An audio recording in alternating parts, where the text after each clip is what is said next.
Everyone, तो जितने भी मेरे दोस्त भाई बहन मित्र यहाँ पर आज ये सेशन देख रहे हैं, हम सब ने कभी ना कभी इस बात को एक्सपीरियंस किया है कि जब भी हम कोई नई भाषा बोलना चाहते हैं या बोलना सीखना चाहते हैं, जो सबसे बड़ा हैसल हमारे सामने आता है वो होता है वोकैबुलरी का शॉर्टेज, यानी शब्द नहीं आते हैं हमें। और हमारे कई स्टूडेंट्स ने ये परेशानी हमारे साथ भी शेयर की है। तो आज का जो हमारा सेशन है वो कहीं ना कहीं इसी टॉपिक पर डेडिकेटेड है। आज हम आपको सिखाने वाले हैं कि आप 2000 से भी ज्यादा इंग्लिश वर्ड्स को परफेक्ट स्ट्रैटेजी के साथ कैसे लर्न कर सकते हो और ऑटोमेटिकली आपके पास आएगी consistency and a lot of interest. Because you know what guys, हर वो इंसान जो कोई भी लैंग्वेज सीखता है उसकी शुरुआत वोकैबुलरी से होती है। फॉर एग्जाम्पल लिटिल किड, कोई छोटा बच्चा, आप देखिए वो किसी भी भाषा का वर्ड बोलना शुरू करते हैं और फिर बाद में सुन सुन करके वो फुल ब्लोन सेंटेंसेस बनाने लगते हैं।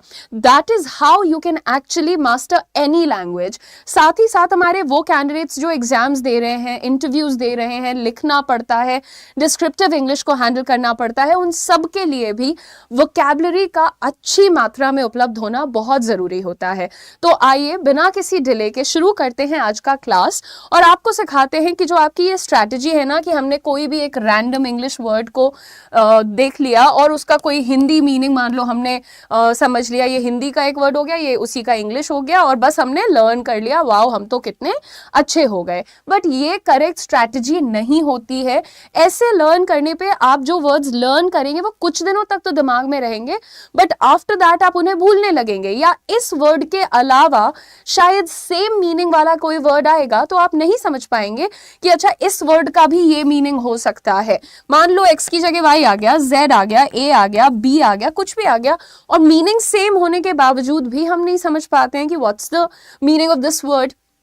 तो ये सारी प्रॉब्लम्स को सॉर्ट आउट करते हैं और शुरुआत करते हैं सबसे पहले ये समझने से कि आखिर आपको पढ़ना कैसे है।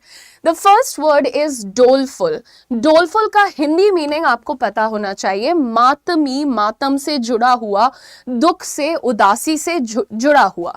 सो जब भी आप कहना चाहते हैं कि कोई इंसान बहुत दुखी है, दैट पर्सन इज डोलफुल, दुख के स्टेट में है, that person is doleful, etcetera.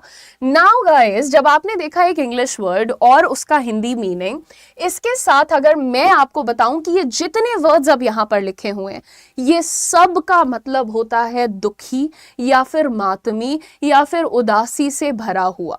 तो कितने वर्ड्स यहां पर अब आपको दिख रहे हैं भाई साहब? Doleful, dismal, gloomy, miserable, cheerless, sad, which is a very common one, melancholy, mournful, unhappy, depressed. And melancholy को अगर एडजेक्टिव बनाना है तो मेलंकोलिक बोलते हैं। लेकिन ये सारे वर्ड्स अब किसकी बात कर रहे हैं? सैडनेस की बात कर रहे हैं।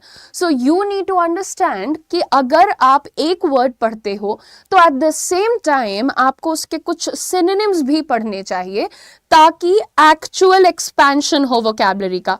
एक एक वर्ड को तुम अलग अलग जगह जाकर पढ़ोगे, उससे बहुत अच्छा है कि एक वर्ड है और उसके भाई कितने हैं ये भी तुमने जान लिया। अब इसके दुश्मन कितने हैं यानी एंटोनिम्स कितने हैं वो भी आप देख लीजिए।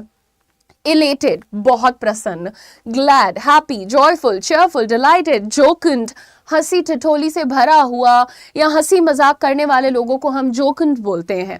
नाउ मूविंग ऑन एवरीवन, इसी तरह से दूसरा वर्ड है एलिगेंट। हमें लगता है कोई भी चीज जो क्लासी है, सुरुचिपूर्ण, जिसको आप बहुत ज्यादा बोलते हैं, या फिर बहुत खूबसूरत है तो उसे हम एलिगेंट कहते हैं, right?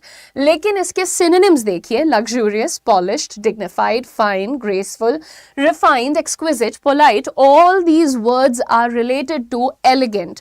They all talk about beauty with grace. तो अगेन हम कर क्या यहां पर रहे हैं कि एक वर्ड हमने पढ़ा बट उसके जो फैमिली वर्ड्स हैं उन्हें भी हमने एट द सेम टाइम पढ़ लिया। एक वर्ड को एक बार पढ़ने की जगह आप एक ही वर्ड को 10 बार पढ़ो बट पूरी फैमिली को पढ़ने की कोशिश करो और साथ ही साथ उसके एंटोनिम्स पे भी नजर डालो। अगर कोई चीज इनएक्सपेंसिव है यानी काफी सस्ती मंदी सी है तो उसमें कई बार क्वालिटी कॉम्प्रोमाइज्ड होती है, and we can also call it the antonym of elegant. And then ugly, simple, awkward, usual, rough, vulgar, rude, all these words also describe something which is not very graceful, which is not very beautiful. So clearly these words are the opposite of elegant. Moving on everyone, eloquent. Eloquent का मतलब होता है अच्छा बोलने वाला, भाषा पटु कोई इंसान जिसकी भाषा सॉलिड है, या फिर सुवक्ता, अच्छे से बात करने वाले एक इंसान को हम eloquent कहते हैं. इसके भाइयों पे नजर डालेंगे, expressive, vivid, meaningful, graceful, significant. Why only भाई, ये बहनें भी हो सकती हैं, राइट? लेकिन एंटोनिम देखते हैं, हेजिटेंट, मीनिंगलेस, क्लमजी, इनएक्सप्रेसिव, डल. अच्छे से ना बोल पाने वाले लोगों की क्या क्वालिटीज होती हैं? वो इनएक्सप्रेसिव होते हैं, वो अपनी बातों को एक्सप्रेस नहीं कर पाते हैं, डल होते हैं, उनके अंदर ऊर्जा नहीं नजर आती है, हिचकिचाते हैं, हेजिटेंट होते हैं, एंड क्लमजी होते हैं, यानी कि वर्ड्स उनके लड़खड़ाने लगते हैं. तो again these people, these kinds of people can not be called eloquent.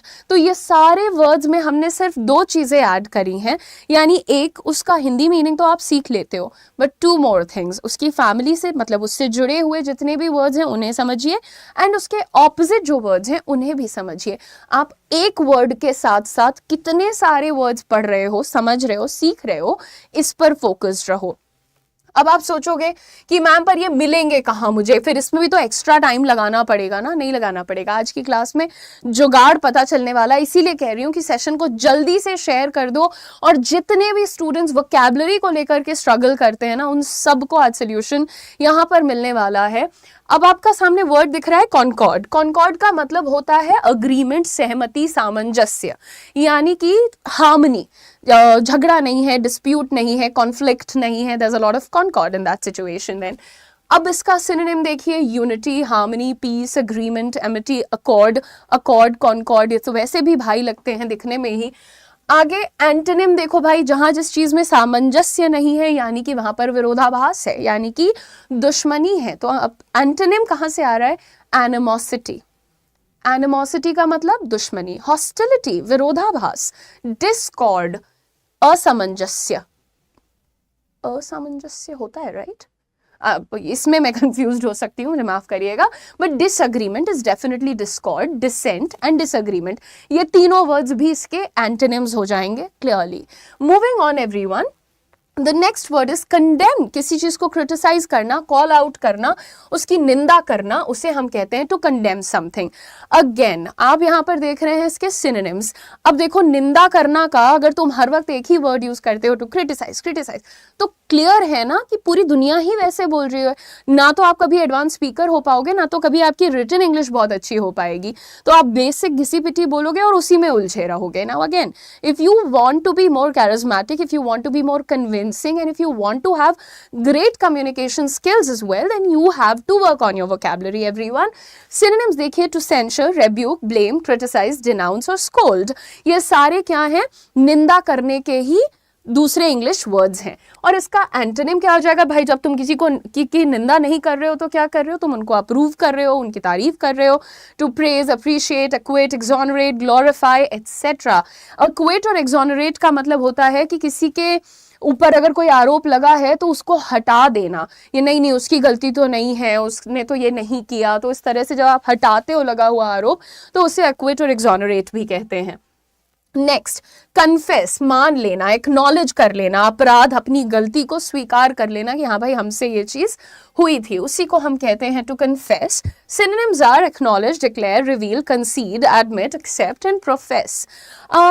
किसी भी चीज को स्वीकार करना, यहां पर एक्नॉलेज और profess and admit and accept, ये तो किसी भी चीज को स्वीकार करने की बात करते हैं. जैसे if I say I professed my feelings for my neighbour, मेरी जो भी फीलिंग्स थी मेरे नेबर के लिए मैंने वो स्वीकार कर ली कि मैं आपसे नफरत करती हूँ, ये मैंने स्वीकार कर लिया. अब मैं नफरत करूं या उन्हें बहुत पसंद करूं वो मेरी मर्जी है, बट मैं स्वीकार करने के लिए कौन सा वर्ड यूज कर रही हूँ? प्रोफेस यूज कर रही हूँ कि मैंने स्वीकार कर लिया.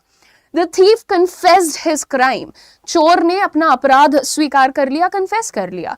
The thief conceded defeat. उसने हार को स्वीकार कर लिया, पुलिस के सामने उस हार को एक्सेप्ट कर लिया. तो इस तरह से स्वीकार करना, अपराध स्वीकार करना एक्सेट्रा के लिए हम कन्फेस को यूज कर सकते हैं. और बाकी वर्ड्स को एंटोनिम्स में हम आपको कौन से वर्ड्स बता रहे हैं? डिनाई करना, कि अस्वीकार कर दिया, रिजेक्ट करना, अस्वीकार कर दिया. Hide, now that is to छुपा ले जाना और खुल करके स्वीकार ना करना. एंड कंसील, हाइड और कंसील वो छुपाने के सेंस में है. अगर आप किसी चीज को खुलेआम स्वीकार करते हो तो दैट इज ओपन, खुलेआम. लेकिन अगर आप किसी चीज को छुपाते हो तो यानी आप उसको स्वीकार भी नहीं कर रहे हो. तो ये सारे वर्ड्स जो मैंने आज आपको बताए हैं, अगर आप काउंट करने बैठोगे तो इतनी छोटी सी क्लास में आपने बहुत सारे वर्ड्स, मैं तो काउंट नहीं कर सकती. लेकिन ये जो छोटी सी आपकी क्लास है, इसका ही समझ लीजिए कि ऐसी कम से कम 100. नंबर 1, आज मैं आपको सिखाने वाली हूं कुछ ऐसे वर्ड्स जो कि आपने कभी नहीं सुने होंगे. अगर 20 में से एक वर्ड सुना होगा तो भी मैं आपको 100 मार्क्स दे दूंगी उसके. नंबर 2, सिर्फ इंग्लिश के वर्ड्स नहीं सीखने वाले हैं, आप सीखने वाले हैं अलग अलग लैंग्वेजेस के. कभी कोई जर्मन, कभी कोई स्वीडिश, कभी कोई Japanese. There are multiple kinds of words that I have picked and chosen for all of you. Now the beauty of communication is, जब आप कॉन्फिडेंट कम्युनिकेशन करना चाहते हैं ना, आप कभी खुद को लिमिट नहीं करते हैं. People use all sorts of interesting facts and phrases and words and vocabulary to basically show that I'm an intelligent person. तो यहाँ पर आज आप ऐसे वर्ड सीखने वाले हो जो आपने कभी नहीं सुने होंगे. And let me tell you, ये सेशन को सबके साथ शेयर कर देना और चेक कर लेना किसने किसने कौन से वर्ड सुने होंगे. Out of 20 I am telling you, अगर कोई तगड़ा रीडर होगा तो शायद उसने 2-3 वर्ड्स सुने होंगे. आउट ऑफ 20 3 वर्ड्स सुने होंगे, ऐसा मुझे लगता है. वेल, विदाउट एनी डिले आइए शुरू करते हैं आपकी आज की class. The first word is petrichor. What is petrichor और petrichor? See, there are 2 pronunciations attached to it. मैं पर्सनली पेट्रिकोर बोलती हूँ, but apparently the pronunciation is also petrichor. इसका मीनिंग क्या होता है? The smell of earth after rain. जो बारिश के बाद मिट्टी की सौंधी सी खुशबू आती है, उसके लिए एक अंग्रेजी वर्ड है पेट्रिकोर. आई am impressed or I am completely enchanted by the beautiful petrichor here. तो जब हम गांव में होते हैं तो जो साफ सुथरी मिट्टी, प्यारी खुशबू आती है, legit beauty. Now the next word is, again, this is not English, this is a Japanese word. My pronunciation can be flawed, but the word here is kintsugi. Kintsugi. स का pronunciation है kintsugi. The Japanese art of repairing broken pottery with lacquer dusted or mixed with powdered gold, silver or platinum, celebrating flaws. तो जैसे कुछ कुछ concepts हैं दुनिया में, जैसे वाबी साबी, ये इसके बारे में भी पढ़ना. वाबी साबी क्या होता है?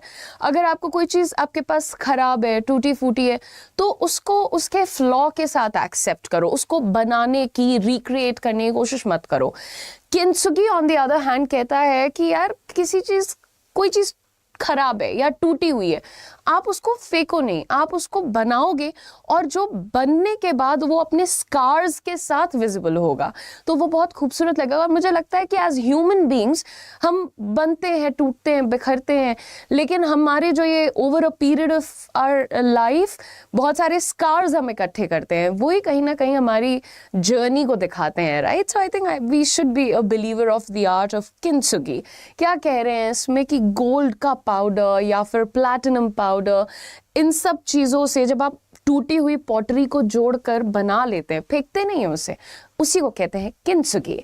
The next word is schadenfreude. ये वर्ड काफ़ी पॉपुलर हो गया था जब शशि थरूर जी ने इसे अपने एक ट्वीट में यूज़ किया था. This is a German word by the way. Now हमने एक वर्ड सुना हुआ है sadistic pleasure, right? Now read the meaning. A German word that means feeling pleasure at someone else's misfortune. जब हमें किसी और की दुर्दशा से खुशी मिलती है ना, उस चीज़ को, उस फीलिंग को शॉर्डनफ्रॉयड कहते हैं जर्मन में. अगेन भाई वो इंग्लिश में ट्वीट कर रहे थे और उन्होंने शॉर्डनफ्रॉयड को यूज़ किया था. As I said, communication is not limited, it flows, it is infinite. And mic गिर गया है while I was in my flow. Anyway, so Schadenfreude, आप अगर जब भी किसी को चाटा खाते देखा आपको खुशी मिल रही है, I am enjoying my Schadenfreude. That's how you use the word. Well, okay, 1 second. Yeah, ठीक है. The next word is sonder. Another English word. It says the realization that each random passerby has a life as vivid and complex as your own, filled with their own experiences and stories. You know what? Somebody very recently made a video about what Dalai Lama had to say to Richard Gere, the Hollywood actor. He was, you know, on the verge of ending his career, or maybe, you know, losing his career. And he was about to file bankruptcy, and a lot of bad things were happening with him. So he left everything, booked a ticket to India, came and met Dalai Lama. And Dalai Lama told him only one thing, you know, from today onwards, don't care about what's going on, who's doing what, who is who. Every single person you meet, every person your path crosses with, you just bless them. Tell them, may your worries be taken away, may you be successful, may you enjoy this life, etc., etc. Say good things to people. And then see, your life would also change. And that's what happened. He got his next big project, and today he's celebrated as one of the superstars of Hollywood, right? Now, when you look at this word sonder, to think, you know, to have that feeling in your head that all the people that are around you or you're watching just pass by, everybody has a life which has its own journey, its own story, its own experiences. To think this way is called to sonder. जब हम कभी कभी सिर्फ बैठे होते हैं, park में बैठे हैं, 50 तरीके के लोग घूम रहे हैं, और उनको देख के हम सोच रहे होते हैं, यार इनकी ज़िंदगी अच्छी है, इनकी कितनी टफ है, ऐसा है वैसा है करके, you know, ऐसा जब हम सोचते हैं, उसी को कहते हैं I was just sondering. Imagine, आपको ये नहीं पता था कि जब आप दूसरों की ज़िंदगी और उनकी जर्नी को कहीं ना कहीं इवैल्यूएट कर रहे होते हैं, या लेट्स जस्ट ऑब्जर्व कर रहे होते हैं, उसके लिए भी एक वर्ड होता है, that is sondering. And you know what is tsunami? ये तो सुना होगा, तो 20 में से एक वर्ड जो सुना होगा वो यही था. Often mistaken for a single wave, it actually refers to a series. अच्छा, सुनामी आपको पता है कि जैसे बारिश होती है वैसे ही सुनामी होती है. बारिश में क्या होता है, ऊपर से बूंदें गिरती हैं. सुनामी में क्या होता है, तेज पानी आता है. लेट्स अंडरस्टैंड सुनामी होती क्या है bro. Often mistaken for a single wave. लोगों को लगता है एक बड़ी टाइड आएगी और सब डूब जाता है उसमें. It actually refers to a series of waves caused by underwater disturbance like earthquakes. Underwater जब earthquakes आते हैं तो एक के बाद एक बहुत तेजी से waves आती हैं, और उन्हीं series of waves को हम कहते हैं सुनामी. कई बार लोग इसको अपने इमोशंस को डिस्क्राइब करने के लिए भी यूज करते हैं, कि जैसे कभी किसी इंसान को एक बार रोना आया, 2 बार रोना आया, 3 बार रोना आया, रोते जा रहा है वो बंदा. Tsunami of emotions, tsunami of tears, tsunami of anger. Use करना सीखो वर्ड्स को और उसका मीनिंग समझने की कोशिश करो. नेक्स्ट देखते हैं, व्हाट इज अ बोके? बोका is the pronunciation as far as I'm concerned. Again, इसका pronunciation please check कर लेना थोड़ा सा टाइम निकाल के. अच्छा, बड़ी सुंदर सिनेमैटिक सी पिक्चर्स होती हैं, फोटोग्राफ्स होती हैं, उसमें एक बड़े स्ट्रेटेजिक तरीके से किसी एक पॉइंट को ब्लर किया जाता है ना, किसी एक एंगल को ब्लर कर दिया जाता है. तो ये जो एस्थेटिक ब्लरिंग इन होता है ना, ब्लरिंग आउट होता है एक पिक्चर के अंदर, उसी को कहते हैं bokeh as far as I'm concerned. Again, now often used in photography. ठीक है, तो इसको आप कॉमनली तो यूज़ नहीं करते हैं, बट जिन लोगों को थोड़ा सा भी फोटोग्राफी में इंटरेस्ट है, एक उनका एस्थेटिक सेंस स्ट्रॉन्ग है, उनके लिए ये शब्द की जानकारी होना इम्पॉर्टेंट है.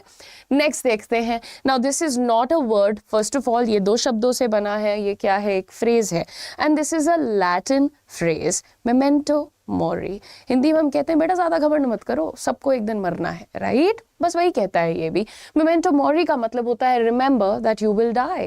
किसी को ये रिमाइंड कराने के लिए कि घमंड में, कंपटीशन में, जलन में, दूसरों का नुकसान करने में कुछ नहीं रखा है.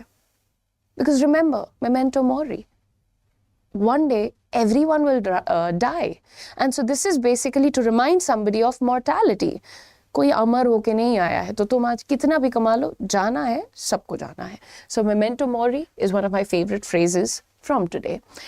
Lagom. What is lagom? Again, this is not English, this is Swedish. A Swedish word that means just the right amount. A balance between too much and too little in life. जैसे अगर आपकी सब्जी में नमक बहुत ज़्यादा हो जाए, आप नहीं खा पाएंगे, बहुत कम हो जाए, आप नहीं खा पाएंगे, बट जो जस्ट द राइट अमाउंट होता है, उस राइट अमाउंट के लिए एक वर्ड फ्रेम किया गया है लगोम. अगर आपको कभी ये कहना है भाई बिल्कुल परफेक्ट है, just say lagom. It's a Swedish word. Moving on to the next word, everyone, gobbledygook. Again, this is an English word and this is kind of created, more like a slang. Gobbledygook उस language के लिए use किया जाता है जिसको आप समझ नहीं पा रहे हैं, या फिर ज़बरदस्ती के complicated, ज़बरदस्ती complicated words, jargons को उसमें घुसाया गया है. Oh my God, this is all gobbledygook to me.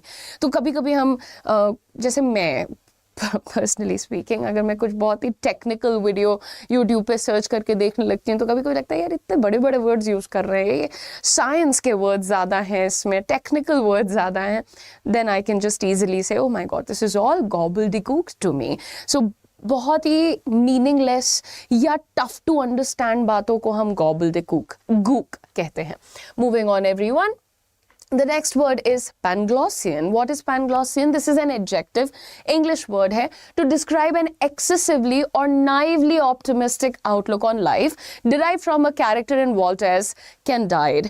Now again, अब Voltaire कौन थे, क्या करना है उनके बारे में आप गूगल करके पढ़ लेना, लेकिन यहाँ पर आपका जो वर्ड है that is Panglossian. हम सब के जीवन में कुछ बहुत भोले और प्यारे और स्वीट लोग होते हैं जिनको जनरली स्पीकिंग पॉजिटिव रहना पसंद है हर चीज़ में. मतलब अगर आप ये कह भी रहे हो कि देखो बहन ये रावण है, ये तुम्हारा नुकसान करेगा, नहीं यार, सबको मौका देना चाहिए, देखो कितना अच्छा इंसान है, जो चाकू हाथ में लिया है वो सब्जी काटने के लिए लिया है, हमको मारने के लिए नहीं लिया. तो कुछ इस तरीके के जो बिल्कुल ही पॉजिटिविटी के अंधे लोग होते हैं उनके लिए she has a Panglossian attitude in life. तो पैनग्लॉसियन इज एन एडजेक्टिव. आप इसको यूज करेंगे किसी नाउन, किसी पर्सन को डिस्क्राइब करने के लिए. और आपके जीवन में कौन है पैनग्लॉसियन, ये मुझे कमेंट करके जरूर बता दीजिएगा. Moving on, doppelganger. आपने वैम्पायर डायरीज अगर बचपन में देखा होगा तो बेसिकली दो एक जैसे दिखने वाले लोगों को जो कि ब्लड रिलेटेड भी नहीं है डॉपलगैंगर्स कहा जाता है. I wonder if I have a doppelganger. Anyway, a non biologically related look alike और double of a living person often thought to be a harbinger of bad luck. Yes, अगर एक डॉपलगैंगर होता है तो उसके साथ एसोसिएट किया जाता है कि भाई ये वाला बंदा जो है नेगेटिव है. जैसे मैं ओरिजिनल हूँ, अभी अचानक तुम्हें एक और उदिशा नहीं मतलब सेम शक्ल का कोई बंदा मिल जाए जो कि बिल्कुल ही मेरे जैसा दिखता है बट मेरे से ब्लड रिलेटेड भी नहीं है, तो हम उसको बोलेंगे तुम बैड लक लेके आए हो. नेक्स्ट देखते हैं यहाँ पर अप्रेसिटी. ये एक और वर्ड है जो हो सकता है कि आप में से कुछ लोगों ने कभी सुना हो क्योंकि इंस्टाग्राम पे काफी वायरल हो गया था. The warmth of sun in winter. ठंडियां आने वाली है ना और सब धूप जादू बने घूमते हैं बिल्कुल. तो वो जो सूरज की गर्मी, जो वार्मथ हमें उस वक्त मिलती है, उसी को हम कहते हैं apricity. A rare word that captures the beautiful feeling that we can not describe. I am enjoying the apricity. Apricity is a noun. हम सब कैसे भाई मतलब ऐसे 10% भी धूप कहीं आ रही होती है ना, वैसे खड़े हो जाते हैं वहाँ पे कि सब ठीक हो जाएगा अभी. Although I have started to enjoy winters but I still like sun a lot. So I would appreciate the word apresity a lot. I hope this was the end of it. No, we have a few more. Okay, this is a tough one to pronounce. Cryptomnesia.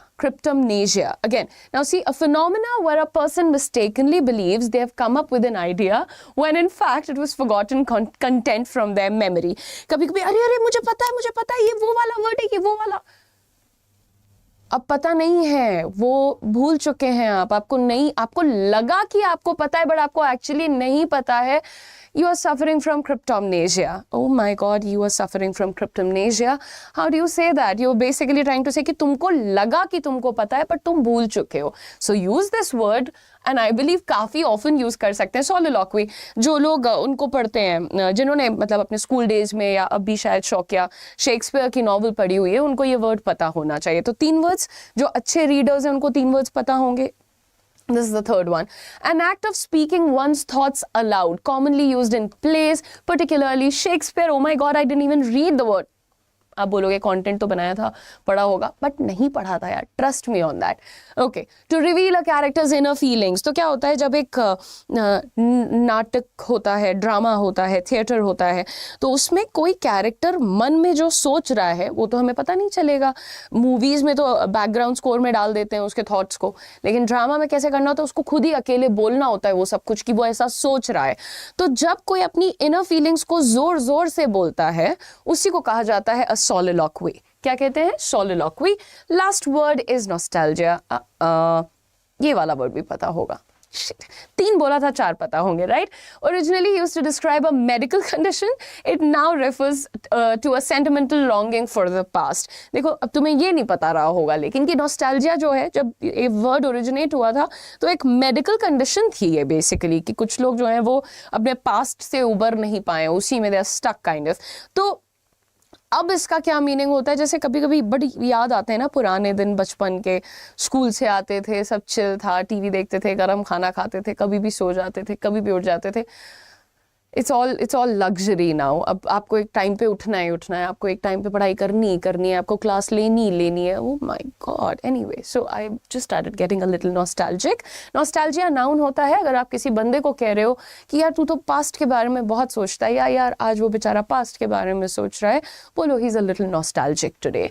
I hope this was the end of it. This was not the end of it. Why are these words not getting over? Sycophant, इसको बहुत सारे लोग बोलते हैं sycophant. Sycophant नहीं है, it's a sycophant. चापलूस लोग, a person who acts obsequiously towards someone important to gain advantage. जैसे मोदी जी के आसपास पहुंचते ही अगर कोई बहुत ज्यादा, सर आप महान है, आपने तो भारत का परचम विश्व में लहरा दिया है, दिस इज सिकोफेंसी. आई मीन जबरदस्ती मत करो, उन्होंने कुछ अच्छा किया है तो बोलो, नहीं किया है तो फिर मत बोलो. कुछ लोग होते हैं फालतू की चाटुकारिता करते हैं, तो ये चाटुकारों को अंग्रेजी में सिकोफेंट कहा जाता है. Moving on, wanderlust. आप में हम सब इस बीमारी से ग्रसित हैं. वंडरलस्ट का मतलब होता है a strong desire to travel. घूमते रहने का मन करता रहता है, और मेरा तो मन करता रहता है दुनिया में जितने प्रकार के और जहां जहां पे पहाड़ हैं मुझे सब देखने को मिले, except for the ones that do not have trees. जिन पहाड़ों पे पेड़ नहीं है या उनके आसपास हरियाली नहीं है, उसमें मेरा इंटरेस्ट नहीं है. Moving on to the next one. Okay, अब इसको भी ध्यान से पढ़ना पड़ेगा. फिलोप्रोजेनेटिव. क्या पढ़ेंगे? Philoprogenitive, having a strong love for offspring, often used to describe someone who loves children. देखिए, एक तो अपना खुद का बच्चा होता है इंसान का, तो वो उसको 99% ऑफ द टाइम्स बहुत प्यार करते हैं लोग अपने बच्चे को, राइट? उसके बाद कुछ लोग ऐसे होते हैं जिनको बच्चे बहुत पसंद होते हैं. So we can kind of say oh he is pretty philoprogenitive, यानी he is fond of kids, उसको बच्चे पसंद है. अपने बच्चों को बहुत प्यार करने वाला बंदा philoprogenitive. And in general people who are very fond of kids, उनको भी फिलोप्रोजेनेटिव बोल सकते हैं. मेरे साथ थोड़ी सी प्रॉब्लम है. इनिशियली जब मैं बच्चों को देखती हूँ तो मुझे कुछ फील नहीं होता है, बट अगर कोई बच्चा बातें प्यारी करता है और गाल मोटे होते हैं, फेवरेट बच्चा होता है वो, ठीक है. And then we have reticent, वो लोग जो कम बोलते हैं या अपने में रहना चाहते हैं, जो मेरे बिल्कुल विपरीत होते हैं और जो शायद मुझसे नफरत करते हैं क्योंकि मुझे सबसे बोलना होता है. And they hate it. कुछ लोग होते हैं उनको चाहिए कि हमको शांति से बैठे रहें, तो नहीं बोलना है हमें तुमसे. Those people are called reticent, reserved or inclined to keep one's thoughts and feelings to oneself, not open or talkative. Not open or talkative, याद रखना. The last word is quintessential, representing the most perfect or typical example of a quality or class. जैसे हम लोग कहते नहीं है, ये तो पक्का उदिशा वाला बिहेवियर है, कोई कहीं बैठा है जाके बात करने लग जाओ, सो ये तो पक्का oh this is quintessential Udisha. मतलब तुम्हें समझना है कि उदिशा कौन है? बातें, बातूनी, talkative, eloquent, good words also, but हाँ, बातों से रिलेट करके कुछ भी बोलोगे तो इज इक्वल टू उदिशा हो जाएगा. सो क्विंटेसेंशियल वर्ड का अर्थ होता है अ परफेक्ट और typical example of a quality, of a person, of a class, etcetera. Embodies the essence, किसी चीज का सार जब आपको समझ आ जाए किसी चीज के माध्यम से, तो आप बोल सकते हैं क्विंटेसेंशियल फलाना एडजेक्टिव होता है, याद रखना। मुझे पता है ये क्लास बहुत शानदार है, अब मुझे ये भी पता है कि बहुत लिमिटेड लोग इसको देखेंगे। मैं एक ही चीज़ कर सकती हूँ यार, देखो मेरा जो फंडा है, मेरा जो अप्रोच है इन लाइफ, मुझे चाहिए कि यार लोग थोड़े अवेयर बने, थोड़ा पढ़ें, सीखें, एक कॉन्क्रीट पर्सनालिटी वाला इंडिविजुअल बने। तो मैं अच्छा कंटेंट इस चैनल पर हमेशा देती हूँ, बट जब आपको मेरे एफर्ट्स दिखते हैं तो हल्का सा एक बार शेयर ज़रूर कर दिया करिए, अगर आप कर सकते हैं, without any pressure of course.